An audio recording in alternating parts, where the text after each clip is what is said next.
For better or for worse, one of my favorite yearly traditions leading up to the NBA season is reacting to ESPN's top 100 player ranking list. And I saw one screen grab from Twitter about this, so I'm pretty much going in blind, but the one screen grab I saw blew my mind, and it may even be worse than Cade Cunningham's ranking last year, having him in like the 60s. So what is going on, everybody? How is everybody doing today? They rolled these rankings out 100 to 51, then they'll do like 50 to 11, and then top 10 over a course of a 3-day span. We now have all the top 100, and you guys have already seen my top 50 player ranking for this upcoming season, so I may compare that to their rankings throughout this. And like my ranking, this is them predicting how this season is going to go. That's why last year having Cade Cunningham in the 60s was so bad, because he ended up as a top 15 player in the league. He was on All-NBA third team, and they had him in the 60s. So keep that in mind as well. And this is going to be a good one. So, yeah, we got Draymond, we got Cooper Flag, we got Paul George. The 100th person is RJ Barrett. Now, RJ Barrett was ranked 53rd by them last year. I think we're kind of learning that RJ Barrett is not much of a ceiling raiser that you would have liked when he was drafted out of Duke back in 2019 to the Knicks. The Raptors were desperately trying to get off his contract in the offseason. They really couldn't find any suitors. I'm also a little skeptical about RJ this year as well, sharing the floor with Brandon Ingram and Scotty Barnes. He isn't the most efficient three-point shooter in the world. They already have some non-shooters they have to prioritize, so I wonder if he's going to just end up being a bench player for them throughout this season. But now I'm knowing that the bar is number 100. Now I actually know that they did another article as well. And here are pretty much 10 players that could have made the top 100 but didn't. So they have RJ Barrett better than Dylan Harper this season, Knipple this season as well, which is fine. They're rookies. They're always tough to predict. Donovan Clingan didn't make this top 100. Zachary Reese-Sachet didn't make this top 100. Wow, Asar Thompson didn't make the top 100. There's a chance Asar Thompson's on like an all-defensive second team at the end of the year. I definitely would have had him as a top 100. Khalil Ware didn't make it. Josh Giddey didn't make it. And Josh Giddey not making this list is kind of crazy as well. Like, he's maybe not like a ceiling raiser like I mentioned before with RJ Barrett, but he could definitely raise your floor. I think he's better than RJ Barrett. Herb Jones didn't make this list. Oh, that's going to be a bad look by the end of the season. That's crazy. Brandon Podziemski didn't make this list, and Emmanuel Quickly didn't make this list. Out of all those guys, I think Giddey will be better than RJ Barrett this year. I think Herb Jones will be better than him. I think Quickly will be better than Barrett. I could even make an argument Pods will be better. And I definitely think Asar Thompson will be better than RJ Barrett at the end of the year. Maybe even Donovan Clingan as well, because he was a damn good rim protector in the second half last year. All right, back into this list as well. We have Stephon Castle coming in at number 99. I think Castle can be better than RJ. Definitely a better defender. He has a higher ceiling going into year number 2. He gets the benefit playing around Victor Wembanyama as well. So I'm fine with him being ahead of RJ. And if they're like a spot or two away from each other, you're kind of just splitting hairs at that point. Walker Kessler at 98. That is low. That is way too low. Like I said about Asar Thompson, Walker Kessler could definitely be in all defensive team conversations at the end of the year. Now, he doesn't get the benefit from playing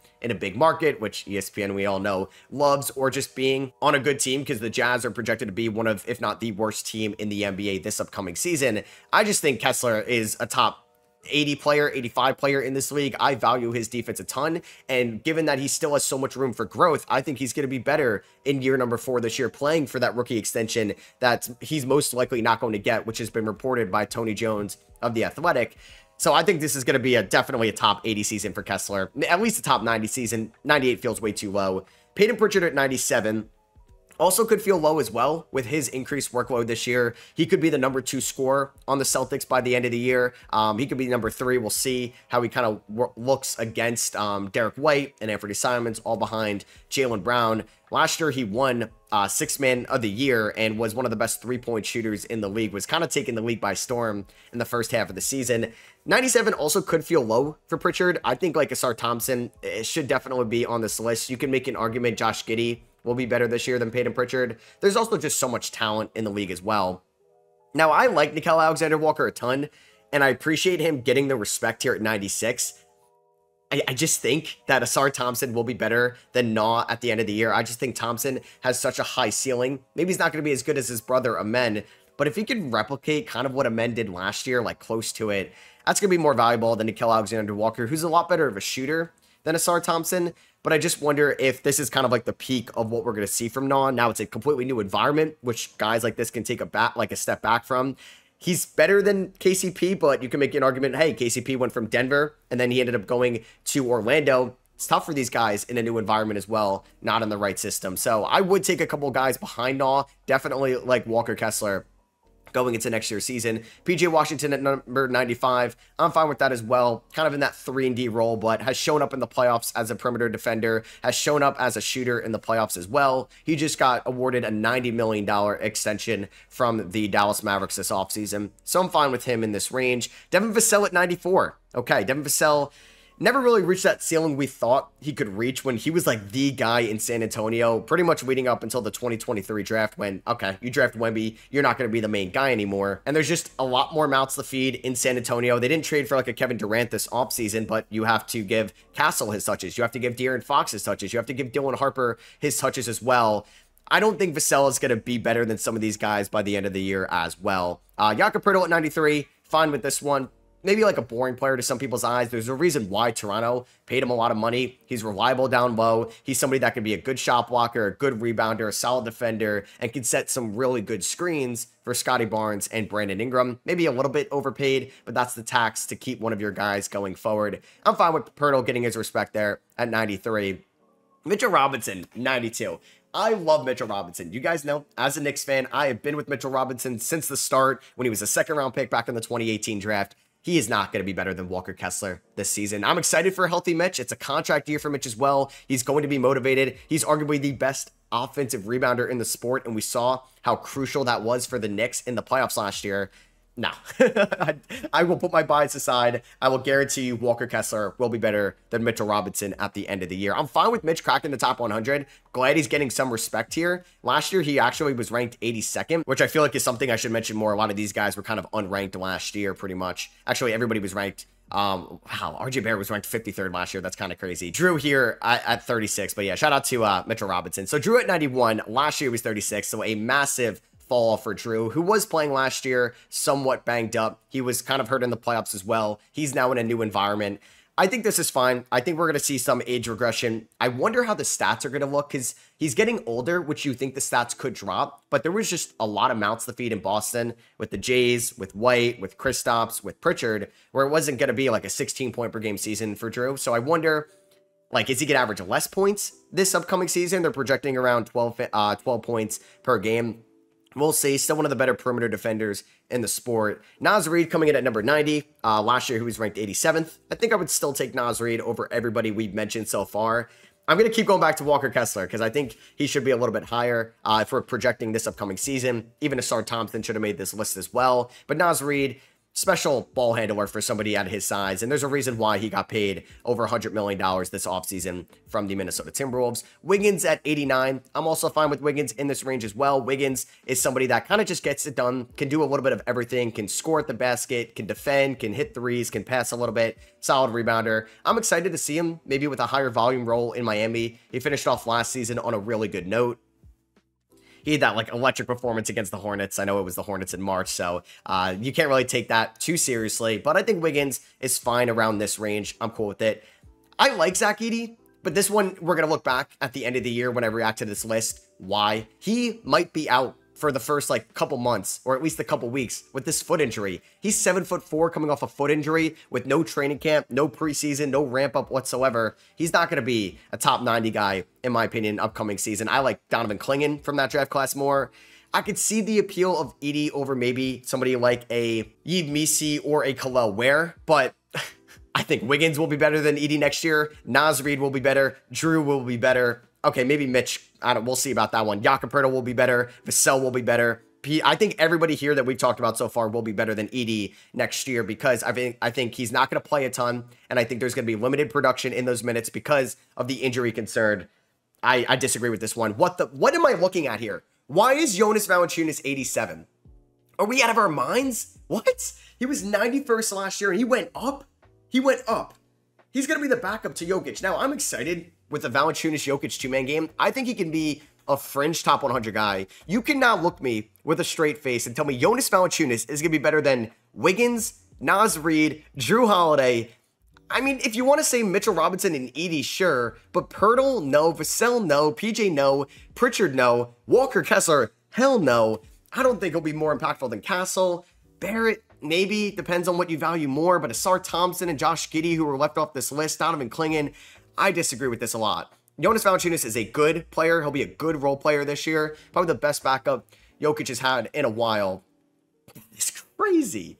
That is crazy. Have we watched Jonas's defense? I don't know if I really agree with that one for somebody that's going to be a backup center this upcoming season. Bradley Beal at 86. Last year, he was ranked 70th.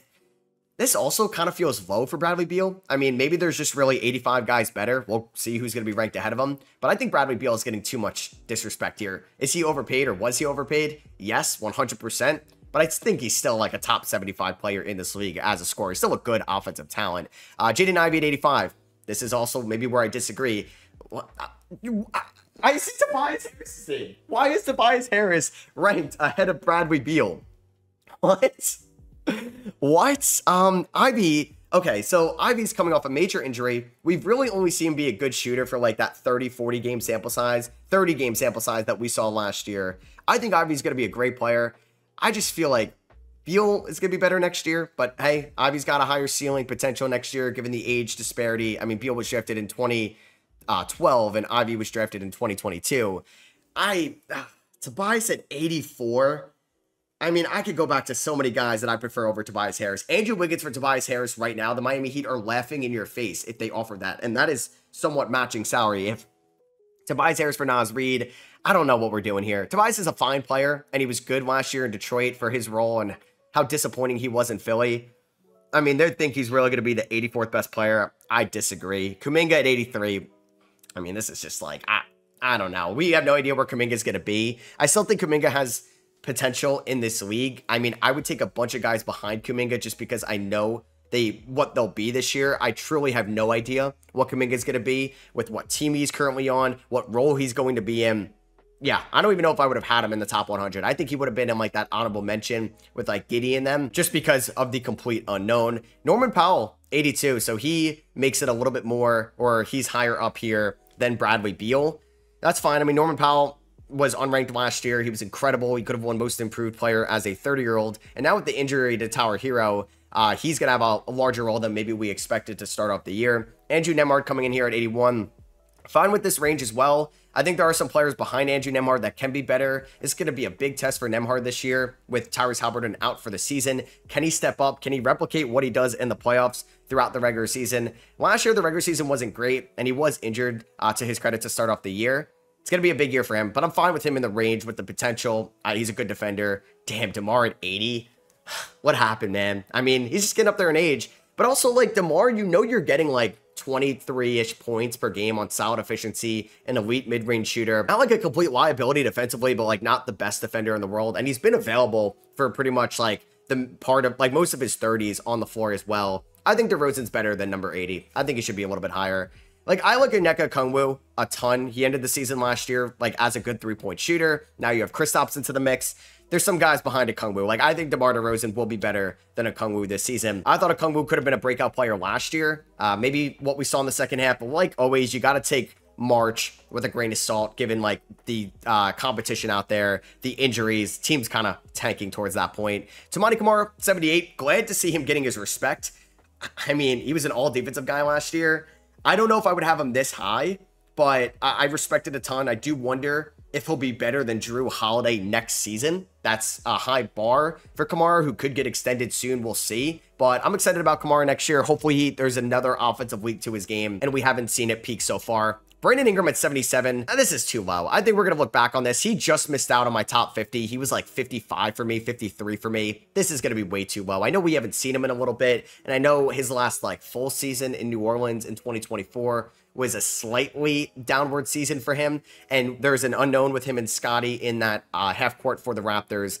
I disagree. I think Brandon Miller should be at least like 15 spots higher at the minimum. Brandon Miller at 76. He just missed out on my top 50, I believe, as well. I'm really excited about Brandon Miller next year. I'm fine with him getting the respect, but we'll see if he could just stay healthy and what kind of goes on in Charlotte because he was so banged up last year. Jaden McDaniels coming in at number 75. Also fine with this range as well. I don't know, though. I think he actually should be a little bit higher. I think he should be in like the late 60s, mid 60s. Just because there was a stretch last year where he really took his offensive game to another level, and he may be relied on a little bit more this year as like the main guy now with Nickeil Alexander-Walker. I mean, he's been the main guy defensively, but may have to handle a little bit more of a workload if like Jalen Clark or Terrence Shannon Jr. can't be what like Naw was in 2024 at least. Jabari Smith at 74.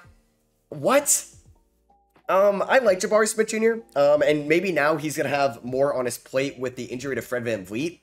But do we really think Jabari Smith Jr. is going to be better than Brandon Ingram in 2026?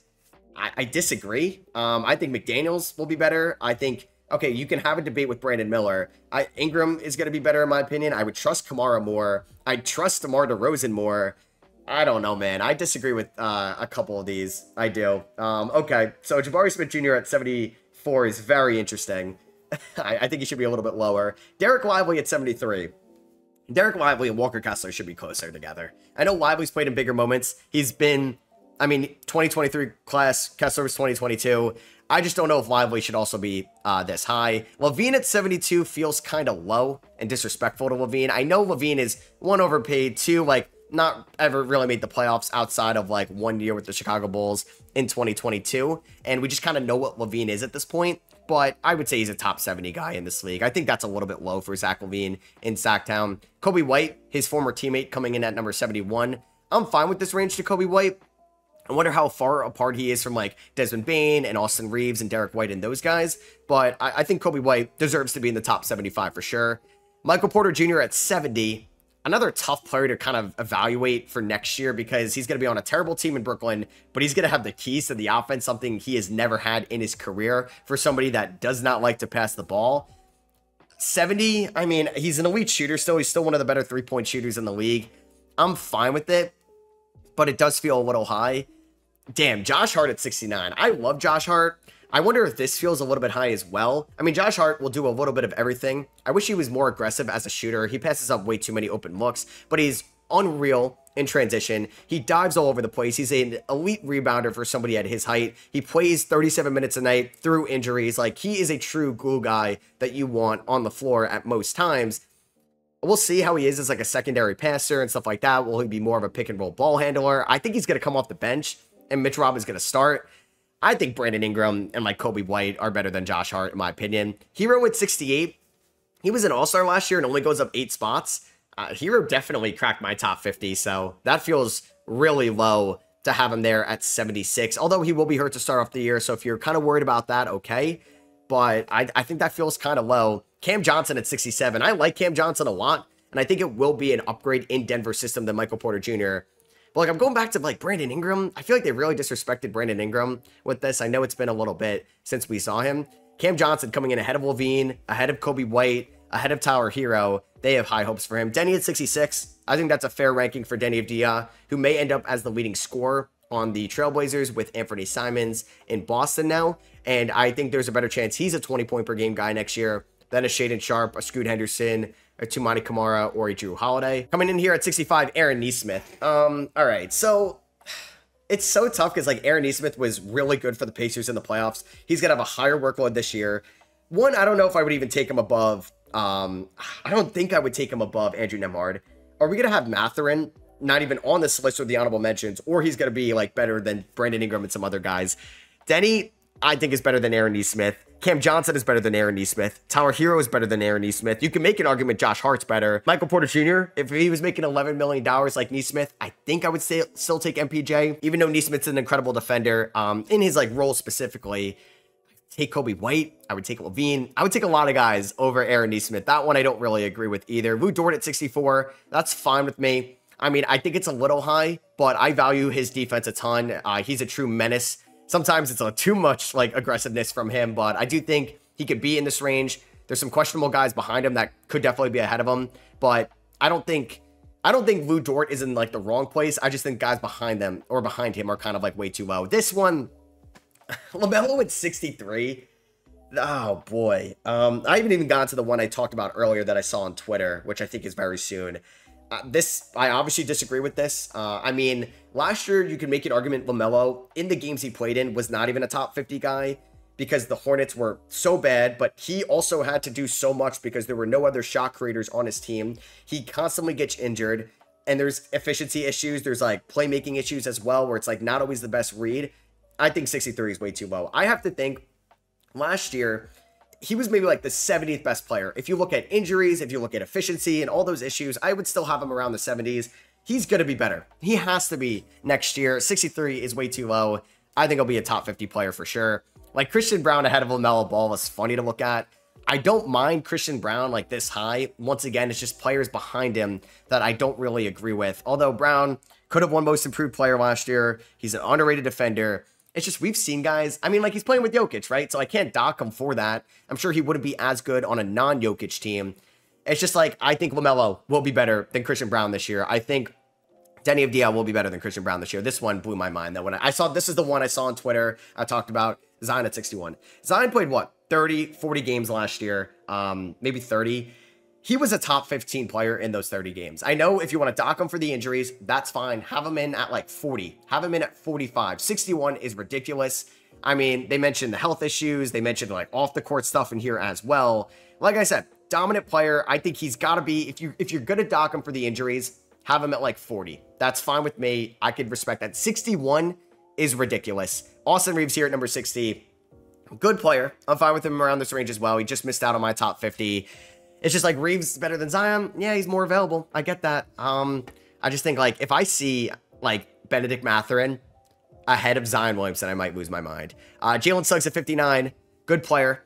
Fine range. I don't think he's a top 50 guy. I think he's right outside it, and he'll be healthy hopefully this year. And I think we'll remember how good of a perimeter defender he really is. Trey Murphy here of the New Orleans Pelicans. If you want to have Trey ahead of Zion, that's also fine with me. I mean, Trey also has had some injury concerns in his career. I just can't believe Zion's at 61. Miles Turner at 57 also feels like a fine range for Miles Turner. He's going to have even more of a workload this year, being like the second main guy there for the Milwaukee Bucks. He's an up and down player throughout the regular season, but overall a good player. Isaiah Hartenstein at 56. Just better than Zion. I don't know. Hartenstein's a good player. I think this is a little bit of like a Thunder recency bias tax. I think Hartenstein should be in the top 100. I kind of like Lou Dort a little bit more. Dyson Daniels at 55 feels fine, right? Like most improved player last year, top 5 defender, all defensive first team. He needs to, I think, take a little bit of an offensive leap this year to crack the top 50. Fine with that range. Paul George at 54 is ridiculous. Like, I think he should probably be in the 60s. Zion behind Paul George makes no sense because Paul George was banged up last year. You're probably worried about his injuries this year. And when they're on the floor, Zion is miles better than Paul George when they're on the floor right now in the year 2025. Like, this isn't 2019. This isn't 2022 where I can expect Paul George to be 2019 Paul George again. Heck, to even be 2024 Paul George again. I think there's way too many question marks with Paul George, and I think even more maybe than Zion next year. Caruso at 53. I mean, this is the defensive attribute here. It's just funny to see a Caruso ahead of Zion and LaMelo Ball. I get it, though. He does amazing stuff that doesn't even show up in the box score. He's one of the best defenders in the sport. Like Lou Dort, maybe gets away with a little bit, but fine with him in the 50s. Cooper Flagg at 52. Yeah, I mean, like, I probably would have had Cooper Flagg in, like, the 60s if I did a top 100. I only did a top 50. Like, I think he's going to be that good defensively right away. I think just the big question is the handle. Is it going to be a problem with him in isolation, and maybe as a downhill, like, driver? And how is the three-point shot going to look, which had its question marks coming out of Montverde, but he was a good three-point shooter at Duke. So it's just kind of a wait and see. He's going to be, like, maybe the number 2 or number 3 in Dallas until Kyrie gets back, because AD's the one. You assume that D'Lo's going to get his shots up, and he'll probably be in, like, that Najee Marshall, Klay Thompson range, at least to start off the year. He's going to be 18 on opening night. Draymond at 51. I mean, still, like, one of the best defensive minds in the sport. I mean, we'll make some boneheaded decisions in terms of, like, flagrants, technicals, you name it. It was a mess last year. Yet again, I mean, a little bit better than the disaster of 2024. And they're obviously valuing defense a ton here. All right, so kicking off the top 50, we have Kristaps Porzingis. Okay. So, like, this one I don't get either, because Kristaps is no, like, health stud either. He gets constantly hurt, and he's going down and down over the last 3 years in games played. He played, like, 65-ish games in 2023 with Washington. Then it goes down into the 50s. Then it goes down into the 40s. Zion's probably played close to, if not more games than Kristaps over the last 3 years. And Zion was amazing last year. Like, that one I don't get. Because, like, let's at least be consistent with this. Kristaps comes in at 50. Rudy Gobert at 49. I'm sure there's, like, an age regression thing to Rudy next year. Possibly. We'll see if he's still going to be, like, the anchor he's been defensively over the last few years. They're clearly valuing defense here with, like, Caruso, Dortz, and Draymond's rankings.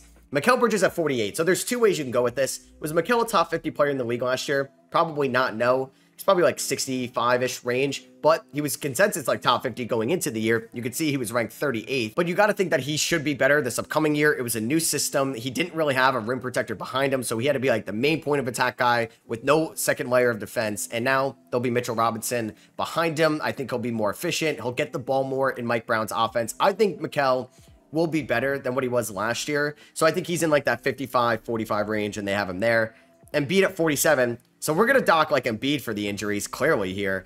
He was 8th ranked last year. I mean, when Embiid is on the floor, he's a top 5, top 10 player in the league. I just feel like if you're top 10 healthy and you have the injury concerns, can we put him at like 30? 47 just feels egregious. Like Zion, top 30 player when he's healthy. Can we put him at 50? 61 just felt egregious. So you know what? I'm not going to say Zion's name anymore, although there's plenty of guys here that we'll get to that I think Zion is better. Jamal Murray at 46, kind of got off to a rough start last year, had a bad Olympics with Team Canada in the summer of 24, but finished the season off on a really good note. I'm fine with him at 46. Jared Allen at 45, I think is around like the 50-ish range. I think like I would maybe give the slight edge to Gobert over Jared Allen just because Gobert's a better defender and Allen isn't like that much creative or that much more versatile offensively. But 45, that's fine. That means the Cavs are going to have 4 top guys or 4 top 50 guys. Jalen Johnson at 44. Like this is something I can get behind. Unranked last year, was a top 50 guy before the season-ending injury. He's the second-ranked talk. I think he'll be better than Kristaps Porzingis next year.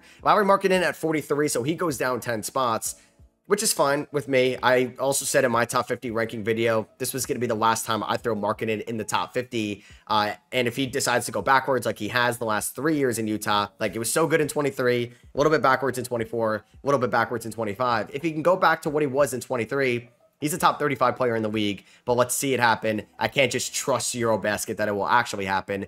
Randall at 42, also fine with me as well. I think for me, I had a lot of debate between OG and Randall, and they ended up going with Randall behind OG and Anunoby. Randall showed that he was not a playoff flopper last year. He was great in round number 1 against the Lakers, really good in round number 2 against the Warriors. I did struggle against the Thunder in round number 3, but everybody kind of struggled against the Thunder at times last year in the playoffs besides like a handful. So Randall comes in at 42. I think I'm fine with this range as well, but I do wonder if him and McDaniels like are kind of closer than we think. OG at 41. I mean, OG last year was definitely a top 50 player. He was somebody that played a career high in minutes, basically, career high in games or close to it. Showed up for the Knicks in the playoffs. Kind of always took the toughest defensive matchup out there as well. Was a good three-point shooter. Had his best offensive year. Yeah, I'm fine with OG getting the respect at 41. Aaron Gordon at 40. It's like the Jokic tax, but hey, he's playing with Jokic, so let's grade him out like he's currently going to be with Nikola Jokic. You can't play the what if there, and Gordon was really good last year. I think Jamal Murray is better than Aaron Gordon, so I kind of disagree with their rankings there. Desmond Bane comes in at 39. Man, he really does have small arms or short arms. It's crazy. I always feel like they're edited, but they just don't fit his body whatsoever. But hey, doesn't change the fact that he is arguably one of the best three-point shooters in the NBA. He's going to get some amazing looks playing in Orlando. Could you be a little bit scared after what happened with KCP last year? Like, is it going to be tough to find their footing? I don't think so. Desmond Bane's like a true pro, and he's going to be great yet again next year. Like Garland coming in at 38, I want to disagree with. I just feel like Jamal Murray will be better than Garland next year. I'm a little worried with Garland's like injury to start off the year. Last year, he was mostly healthy until the playoffs, but like Garland's had some injury concerns over the last few years. So I do feel like I would maybe give the slight edge to Jamal Murray. Amen Thompson, 37. That's fine with me as well. He was unranked last year. I can't believe they really have like 100 spots different, though, between Amen and Asar. I think they're very close defensively. Offensively, though, I trust Amen right now with the handle. So I'm fine with Amen coming in at 37. He's going to be a major riser this year. I'm glad Ivica Zubac is getting his respect as well. He was one of the better defensive centers, super physical inside, a great rebounder, and was just healthy last year and available for the Clippers. He deserves to be in the top 40. I'm fine with him ahead of like Jared Allen and Kristaps and Rudy Gobert. Fox at 35 feels maybe a little bit too low. I've said a lot this offseason that I'm higher on Fox, I think, than the consensus. I think he's going to look great next to Wemby in that half-court offense. Sabonis at 34, so he drops a little bit last year. I know people don't like love Sabonis's game, but the guy still is like almost a walking triple-double at times. The guy is a walking double-double. Still a great offensive presence down low. One of the best passing big men in the NBA. It's just he can't anchor a team defensively, and I think that's graded out here at 34. Ja Morant at 33. Now, Ja Morant was great last year in the second half. He drops 13 spots. It's just like Ja also has some injury concerns as well. If you look over the last 3 years, he's barely played that much more than Zion Williamson. Zion's may have played even more over the last 3 years as well. But I do think Ja I had him higher than 33. I think he's going to be a monster this upcoming season, at least statistically. I don't know if Memphis is really going to make the playoffs because, especially with like no Edie, Triple J's hurt to start off the year. Their front court may be a mess, but Ja, he's going to be a stud this year, and I think this will be too low at the end of the year. Franz at 32, I'm cool with this as well. Like, Franz keeps getting better and better in every attribute of basketball at the NBA level, besides his three-point shot. If he could just become a 34% three-point shooter and not sub 30%, this guy could legitimately be an all-star and an all-NBA guy in the league. So Ja's teammate Jaren Jackson Jr. comes in at 31. Now, I appreciate the defensive hype for him. He actually goes up 24 spots. Why was he that low last year? That I don't get. Ja's going to be better than Triple J this year. I'm already worried about Triple J's health to start off the year. I still think he's going to be great. I'm glad he's getting respect. He's definitely top 40, top 35, okay? Ja's going to be better than Triple J this year. I would bet a lot of money. Scotty at 30. So he actually goes up 5 spots, which is the projection last year. For me last year, I had Scotty at 47. You guys all know how the backlash was for me there. I would say that was a good ranking. And then this year, I had him at 37. So I think he will be better this year. He'll have better kind of like players around him, hopefully screeners around him and ball handlers around him as well. He kind of had to make something out of nothing a ton last year with the Raptors. It was just a weird season for them. I appreciate him being 30. Like, I could get behind that. I think Ja Morant's going to be better. I think Franz Wagner's going to be better than Scotty Barnes this year. Trae Young at 29. He goes up 8 spots. Trae Young last year, but statistically, like, wasn't efficient, but you kind of have to watch the games and realize he has to do everything. He was like the engine of that Atlanta Hawks offense. He's going to have better players around him. Hopefully a healthier Hawks team going into next year's season, where I think Trae Young can be top 30. Although I do think Ja will be a little bit better. I'm high on Ja this year. I disagree with this. I think Maxi's going to be better, especially with Embiid back healthy. I just think Trae Young and Ja Morant will be better than Tyrese Maxey in 2026. Maxey top 30. Feels kind of high. He was actually ranked 19th in 2024. I mean, he was an all-star that year and won most improved. Cat at 27. I want to say this feels low. I mean, they've been higher on Knicks players.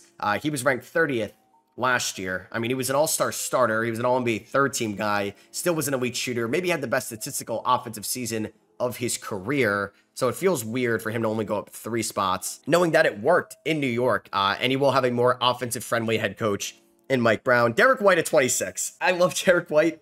Who knows? Maybe he's an all-star this year. He's exactly like the complementary piece you want around like a superstar in Jaylen Brown, Jason Tatum. Like, that is the guy you want. Will Derek White be able, like, say now they're going up against the Atlanta Hawks. Okay, so it's Nickeil Alexander-Walker and Dyson Daniels normally guarding the Jays. How is Derek White going to look with Nah or Dyson Daniels guarding him when it would have been like a Reese Shea or a Trae Young or maybe a Jalen Johnson in the past? So I think this is too high. I think Trae Young will be better than White this year. I think Ja Morant will be better this year. I think Karl-Anthony Towns should be better this year. I think Zion will be better this year. I think Embiid will be better this year. But the health thing is there. White's a great player. He could be top 35. 26 feels way too high. Like, White and Şengün one spot, I don't know. Şengün actually goes up 29 spots. He looked great in Eurobasket. He's going to have even more of a workload now with Fred VanVleet being injured. I don't know if that's going to affect him as like a pick and roll guy, how that's going to look. But we could see like a true like center offensive breakout that we've seen from like Sabonis and even Jokic in the past as well. Chet, 24. I mean, Chet had that scary hip injury in like the 3rd game of the year last season. He was still really good. He had his ups and downs at times in the playoffs, but if Chet could just be a little bit more physical inside, have a little bit more of a post presence to him, this guy's like a true unicorn, like kind of what Kristaps was supposed to be if Chet can stay healthy as a 3-point shooter and as a rim protector. Harden at 23. I can't say much about Harden. I was low on him last year as well. I had him around the 40s. I was dead wrong. He was an all-star. Who knows? He could end up being the leading scorer on this team. We have no idea what's going on with Kawhi and aspiration. I'm going to assume they start off the year just fine. Nothing's going to happen. 23 for Harden. Siakam at 22. This is one I think I'm going to disagree with at the end of the year. I think Siakam's going to be lower than this. I think this is like the Pacers playoff run tax. Now, like, Halliburton would command most of the team's attention on defense. I mean, like, or on offense. And now Siakam's going to be like the guy that they are focusing the most on. We've never really seen, I mean, we have seen Pascal as like a number 1, right? It was like right before he got traded, kind of like that window after Kawhi left to when he got traded. He was a number 1. So it's not going to be like anything new to Siakam. I just don't know if we're going to see like an offensive leap. It's just going to be like the same old Siakam, which, I mean, I guess 22 is fine. It's just there's players behind him that I think can be better. Like, Harden could be better. Chet could be better. I think like Ja could be better. Trae Young could be better for sure. Bam at 21. I mean, Bam last year, I thought could have been like a sneaky deep boy guy. He wasn't. His three-point shot was not falling at all in the first half. Hero's going to be hurt to start off the year. We'll see if he's like the #1 scorer, the #2 next to Norman Powell. But no like distractions. I'm glad they're respecting Bam, who is, I think, a fringe top 20 guy. Yeah, it's like weird. Like Kawhi is no longer like a top 10 guy in the league. He's coming in at number 20. I really can't have him higher. I mean, Kawhi also has the injury concerns as well. So I think dropping him from like 10 to 20 is a proper injury tax or an injury drop off because of that. And then there's the whole investigation, like what's going on there. Jaylen Brown drops 5 spots from last year's ranking. He had like a down year efficiency wise, but he had some injuries as well. It's really, do you think Jaylen Brown could be a good #1 option? He averaged, yeah, you could see 26 points per game in 2023. So can he average that on good efficiency in 2026? Because if so, yeah, former finals MVP could definitely be top 15 in the league. Jimmy at 18, I disagree here. I had Jimmy a lot lower. Like, I think guys like Franz Wagner could be better than Jimmy Butler this year. I think Jaylen Brown will be better than Jimmy Butler this year. So I disagree. This might be a Warriors tax. Jimmy Butler is still a good player. He's still like a top 35 guy in the league. No longer, I think, can he be a #1 option, but we'll see. Hopefully he's fully healthy, ready to go. Yeah, they're respecting Paolo. I respected Paolo a lot as well. He comes in at number 17 last year.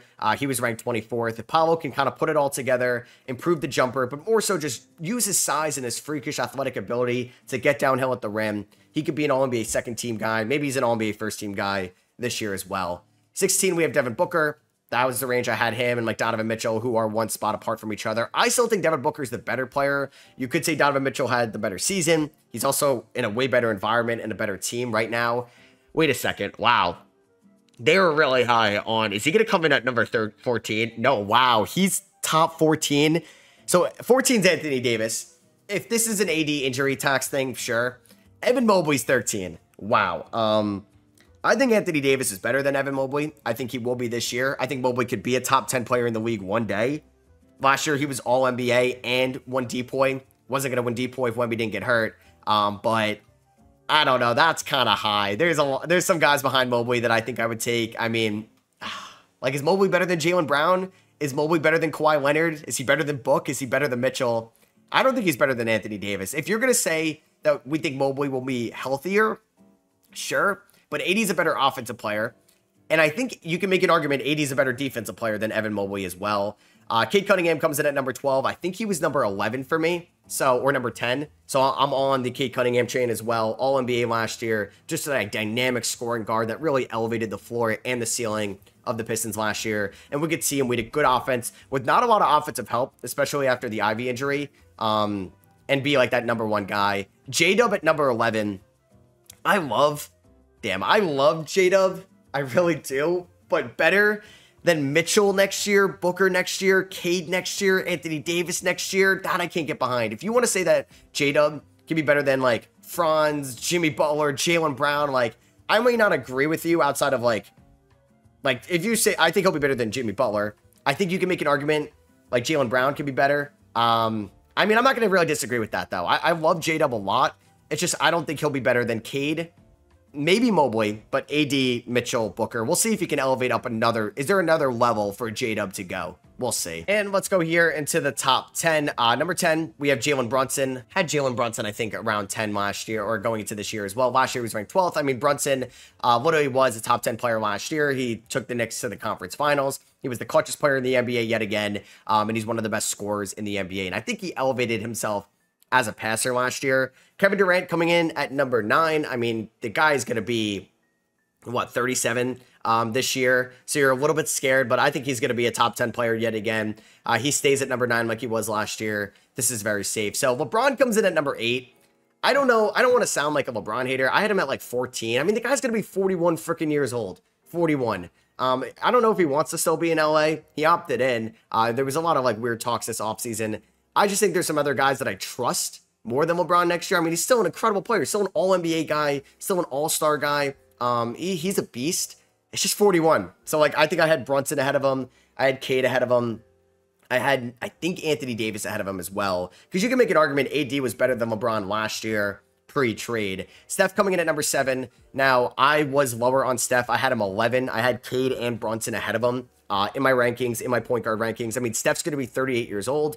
It's not like it looks like he lost a step, right? It's not like he's somebody that kind of thrives on his athleticism. It's kind of his quickness, his quick decision making, and obviously his elite 3-point shooting. So I'm never going to disrespect Steph, KD, or LeBron like they're legends, but I think I trust KD to be the best out of the three next year, and I think Steph and LeBron are a little bit too high, but hey, maybe I'm looking silly when I'm reacting to this list later in the year, or my top 50 list from last year.